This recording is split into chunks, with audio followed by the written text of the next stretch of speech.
So one of the huge negatives of the Industrial Revolution is the instance of child labor is going to increase dramatically. Um, so why child labor? Well, partly because at the beginning of the Industrial Revolution, you're going to see some pretty seriously poor working conditions. Some of the earliest factories resembled poorhouses, which we're going to talk about in a little while. So these jobs were not very desirable. So in order to occupy them, oftentimes children were employed instead. And with child labor, it was more of a form of quasi-slavery. Child workers could be apprenticed out at the age of 5 or 6, and oftentimes they worked very long days, up to 14 hours a day, sometimes 6 days a week. And their indenture, or the amount of time that they were employed in these factories, could last as long as 14 years. So basically, it was like a form of indentured servitude in Europe. However, it was not voluntary like indentured servitude. A lot of times, these children, sometimes they were wayward children, sometimes orphans, sometimes just children of very poor families who couldn't afford anything else, were sort of taken involuntarily to work in these factories.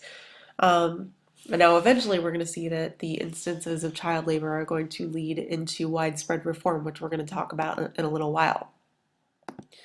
Um, so, but before we get to that, let's think about how the Industrial Revolution is also going to usher in new forms of energy. Now, at the beginning of the Industrial Revolution, we saw some forms of energy that had been previously used in other eras. Water, we already said, the water frame, water mills were used as a source of power, although they were relatively limited in terms of their strength, in terms of their capacity. We still see that most energy still comes from humans and animals. So again, this can really scarcely keep up with the demand for all these new products.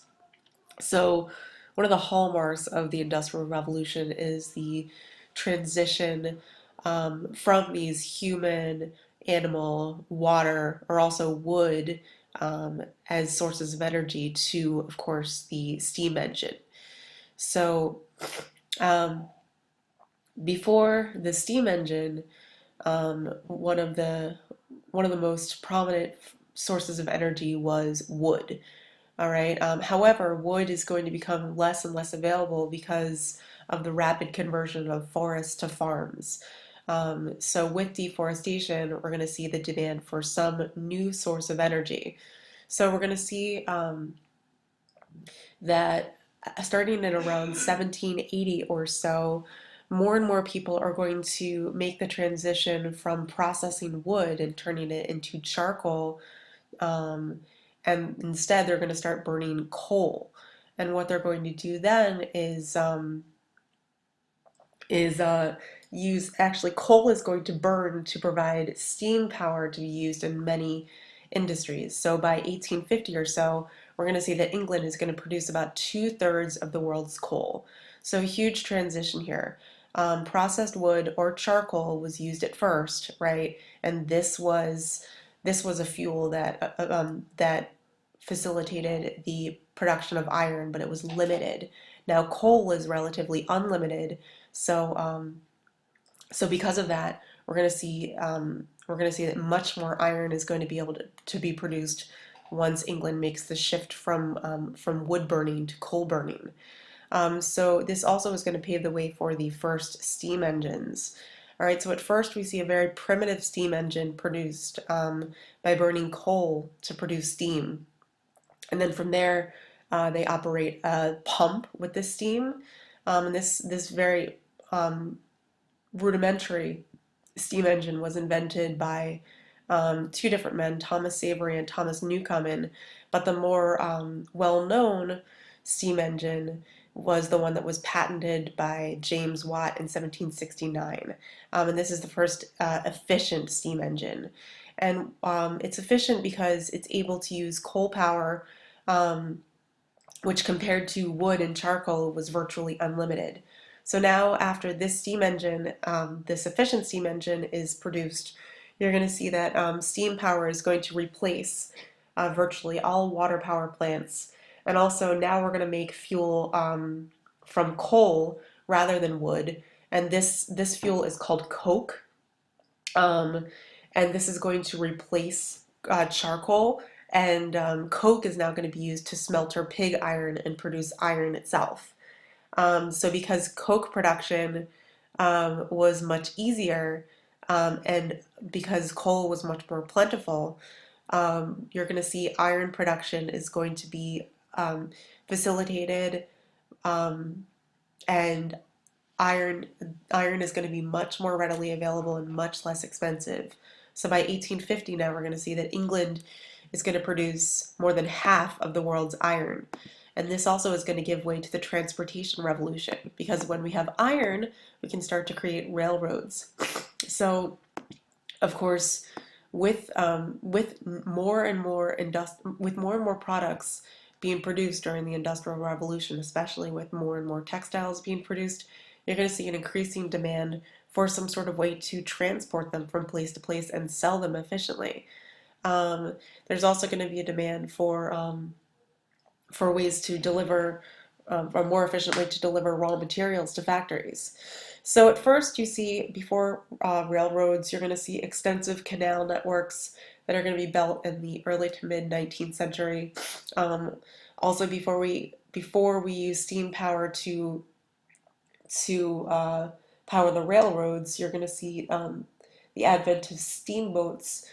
And one of the most well-known steamboats was invented by Robert Fulton, whose steamboat traveled up the Hudson River from New York to Albany.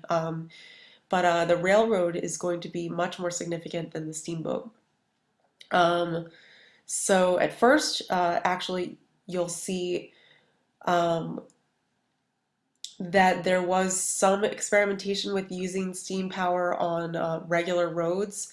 However, it was still relatively expensive, still relatively slow. There's a lot of friction that slows down a vehicle that is not connected by rail, just a wheel on the ground. So ultimately, um, by using a railway instead, this is going to allow goods to be transported much more easily. It's going to enable people to carry much heavier weights because the rails have less friction. And so when the first railroad or the first efficient, famous railroad is open from Liverpool to Manchester. This is George Stephenson's Rocket. It was seen as this huge innovation. It was called the Rocket, believe it or not, because of its speed. And I know it went at a whopping 16 miles per hour, which doesn't really seem that fast now, but it was in 1830. And so this basically is going to um, increase the demand even further um, for unskilled labor because now you're going to need to build these railroads very quickly. And so you're going to see that as production is going to increase to meet this expanding market, you're also going to need to have more and more people working on actually making these railroads complete and expanding these trade networks. So again, thanks to the agricultural revolution, you have this this pretty ample supply of workers who no longer need to work in agricultural areas. So you're going to have a lot of people move from rural to urban areas, many to work on railroads and others to work in the growing factory industry. And so, how are railroads significant? What is their impact? Um, well, first off, it's going to be much cheaper. Um, Before railroads, shipping freight on land was very expensive because it weighed so much. If you were transporting things by horse, by carriage, it was incredibly expensive. But again, railways significantly lighten that load, and it makes shipping much cheaper. It also, of course, makes markets much larger because now you can ship by land and not just by water. So now, if you are a landlocked country, you are not necessarily limited from trade and commerce. It's also going to allow certain areas to kind of specialize in products because you can trade with such a much wider area. So if you can get raw materials from farther away, you can make one specific type of product. You don't have to worry about making every single element that goes into making that product. Um, so your region can specialize um, in producing, for example, steel for railways. It can specialize in producing a certain type of clothing because because raw materials come in from elsewhere, and other you can buy other products from elsewhere. You have a much wider market to choose from. You're also going to see that there's going to be much more industrial productivity to meet this huge demand for products. You're also going to see an increasing urban working class, many of whom are going to come from the countryside.